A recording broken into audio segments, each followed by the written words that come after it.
Hi, എല്ലാവർക്കും നമസ്കാരം. ഒരിക്കൽ കൂടി എൻ്റെ വീഡിയോയിലേക്ക് എല്ലാവർക്കും സ്വാഗതം. അപ്പോൾ ഒരുപാട് നാളായി വീഡിയോ ചെയ്തിട്ട് എല്ലാവരുടെ അഭിപ്രായങ്ങൾക്കും സപ്പോർട്ടിനും ഒരുപാട് നന്ദി. നിങ്ങളുടെ സഹകരണവും അഭിപ്രായവുമാണ് എന്നെ വീണ്ടും വീഡിയോ ചെയ്യാൻ വേണ്ടി എന്നെ മുന്നോട്ട് സഹായിക്കുന്നത്. അപ്പോൾ എല്ലാവരും എൻ്റെ വീഡിയോ ഇഷ്ടപ്പെട്ടെങ്കിൽ ഷെയർ ചെയ്യുക, സബ്സ്ക്രൈബ് ചെയ്യുക, എല്ലാവരിലേക്കും വീഡിയോ എത്തിക്കാൻ ശ്രമിക്കുക.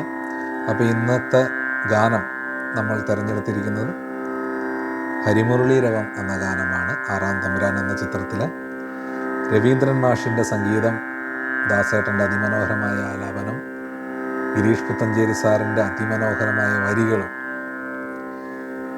3 ലെജൻഡാണ് ഈ പാട്ടിൽ. അപ്പോൾ തന്നെ നമുക്ക് ആ പാട്ട് ഗംഭീരമാണ്, ഒന്നും പറയാനില്ല. ഈ പാട്ടിനെ നൊട്ടേറ്റ് ചെയ്യാൻ വളരെ പ്രയാസമാണ്. എങ്കിൽ എൻ്റെ കഴിവ് പോലെ, എൻ്റെ കഴിവിനനുസരിച്ച് ഞാൻ ശ്രമിക്കാം. അപ്പോൾ എല്ലാവരും എന്നെ സപ്പോർട്ട് ചെയ്യുക. ഓക്കെ, അപ്പോൾ പാട്ടിനെ കുറിച്ച് പറയുകയാണെങ്കിൽ ഈ പാട്ട് സിന്ധു ഭൈരവി എന്ന രാഗത്തിലാണ് രവീന്ദ്ര മാഷ് ചിട്ടപ്പെടുത്തിയിരിക്കുന്നത്. അപ്പോൾ സിന്ധു ഭൈരവിയെക്കുറിച്ച് പറഞ്ഞാൽ ഇത് തോടി രാഗത്തിൻ്റെ ജന്യമാണ്. തോടി രാഗം എന്ന് പറയുന്നത് കർണാടക സംഗീതത്തിലെ ഒരു മെയിൻ രാഗമാണ്, ഹെവി രാഗമാണ്. 72 മേളകർത്ത രാഗത്തിൽ 8ാമത്തെ രാഗമാണ് തോടി രാഗം. അതിൻ്റെ ജന്യരാഗമാണ് സിന്ധു ഭൈരവി. ഓക്കെ, സിന്ധു ഭൈരവിയുടെ ആരോഹണം ഞാനൊന്ന് പാടാം. സരേ ഗമ പദ നീ സാ നീ ദ പ മ ഗ രി സ. ഇതാണ് എൻ്റെ ആരോഹണം. എങ്കിൽ തന്നെയും ഇതിൽ അന്യസ്വര പ്രയോഗങ്ങളുണ്ട്. ചതുർശ്രുതി ഋഷഭം പ്രയോഗിക്കുന്നുണ്ട്. അതുപോലെ തന്നെ ചതുർശ്രുതി ദൈവതവും അന്യസ്വരമായിട്ട് വരാറുണ്ട്. ശരി, അപ്പോൾ നമുക്ക് പാട്ടിലേക്ക് കിടക്കാം. ഞാൻ പഠിക്കാൻ വേണ്ടി സ്ലോ ആയിട്ട് പറയാം. ആദ്യത്തെ സെക്ഷനിൽ ഇത് നമുക്കൊരു പാർട്ടായിട്ട് ചെയ്യാം.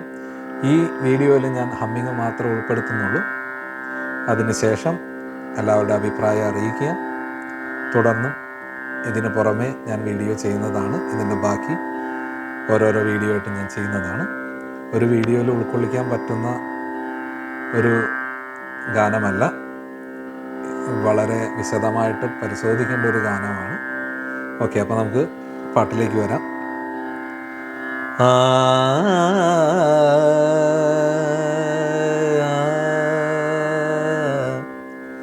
സഗ പമ മഗ ഗ രി ഗ രി സ. സഗ പമ മഗ ഗ രി ഗ രി സ. 2ാമത്തെ രി ശുദ്ധഋഷഭമാണ്. അതിന് മുമ്പത്തെ രി ചതുർശ്രുതി ഋഷഭമാണ്.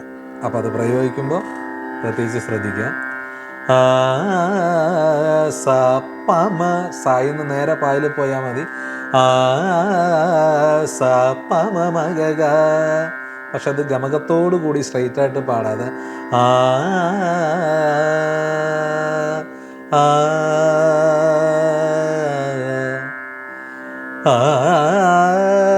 സഗമ പ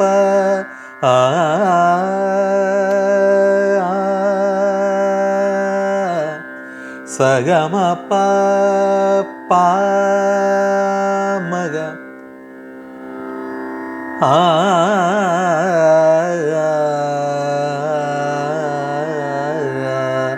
ഗമ പമ മഗ ഗ രി സ നി ധ ധ രി മഗ ഗ രി സ. ഗമ പമ മഗ ഗ രി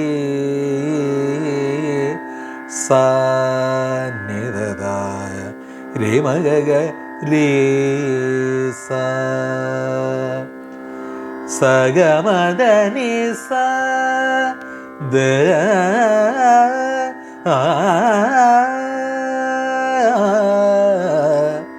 സാ നിധ മഗ നിദദ മഗഗ നിദദ മഗഗ എന്ന് വരും.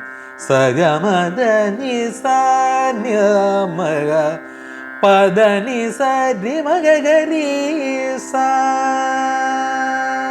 നിദ സാ നിദ നിദ പദ നി സരി ഗമ പദ മപ ആ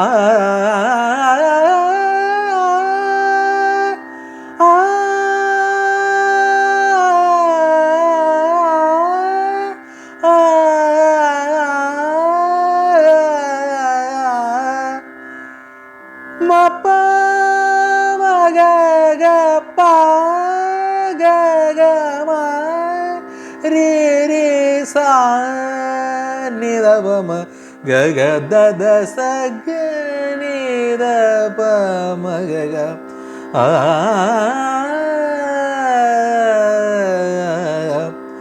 ആ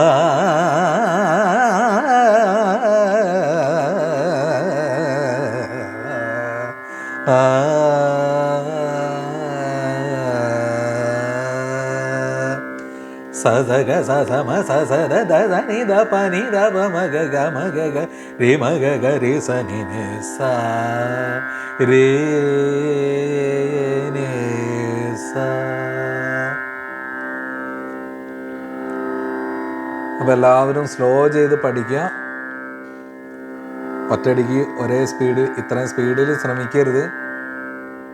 ഓരോ സ്വരം നമ്മൾ പാടി പാടി ഉറപ്പിച്ചാൽ മാത്രമേ ആ പാട്ട് ശരിയായ രീതിയിൽ ഒരു കുറച്ചെങ്കിലും നമുക്ക് നീതി പുലർത്തി പാടാൻ പറ്റുള്ളൂ. ഇത് ഓൾമോസ്റ്റ് അതുപോലെ തന്നെ പാടുക എന്ന് പറയുന്നത് എൻ്റെ അഭിപ്രായത്തിൽ ഇമ്പോസിബിളാണ്. കാരണം നമുക്ക് ഈ പാട്ട് റിക്രിയേഷൻ പറ്റാത്ത ഒരു എന്താ പറയുക, ദൈവം അനുഗ്രഹിച്ചൊരു പാട്ടാണ് ഈ പാട്ട്. അപ്പം നമുക്ക് എല്ലാവർക്കും നമ്മുടെ കഴിവ് പോലെ ശ്രമിക്കാമെന്ന് മാത്രമേ നമുക്ക് പറയാൻ പറ്റുള്ളൂ. അപ്പോൾ അതുകൊണ്ട് എല്ലാവരും ശ്രമിക്കുക. ഞാനും ശ്രമിച്ചുകൊണ്ടേയിരിക്കും. അപ്പോൾ എല്ലാവർക്കും ഒരിക്കൽ കൂടി നന്ദി, നമസ്കാരം.